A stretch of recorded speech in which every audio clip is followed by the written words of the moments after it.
मनोज शाह आए हैं, नया रोशनी लाए हैं। मनोज शाह जिंदाबाद जिंदाबाद जिंदाबाद, डोली छाप जिंदाबाद जिंदाबाद जिंदाबाद।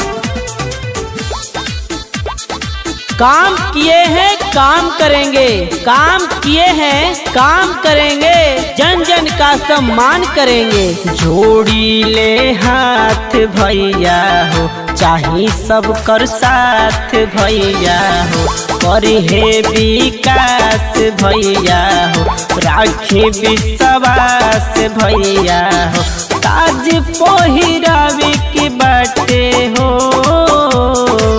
एहो चाचा मनु शाह के बीडीसी में जितावे के बाटे, विजयी बनावे के बाटे हो।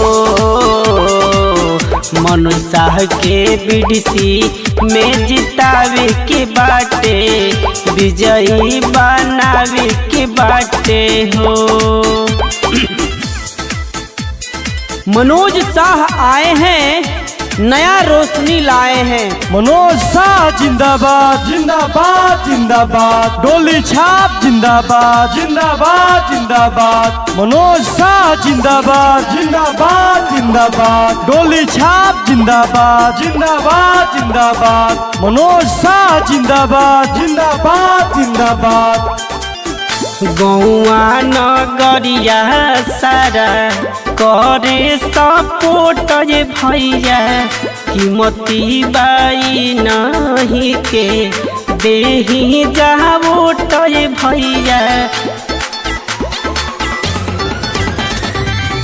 गौआ नगरिया सारा करे सपोर्ट ये भैया, इनकर चुनाव चिन्ह डोली बाटे भैया, डोली बाटे भैया। बन जाई रोड और नाला नली, हो जाई पासन हो।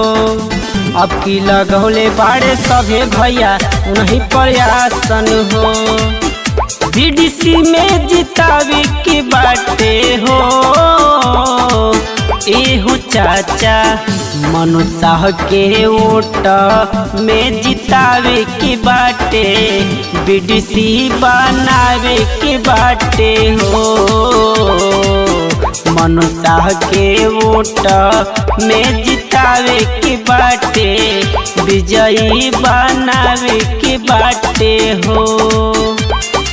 मनोज शाह जिंदाबाद जिंदाबाद जिंदाबाद, डोली छाप जिंदाबाद जिंदाबाद जिंदाबाद। मनोज शाह जिंदाबाद जिंदाबाद जिंदाबाद, डोली छाप जिंदाबाद जिंदाबाद जिंदाबाद। मनोज शाह जिंदाबाद जिंदाबाद जिंदाबाद।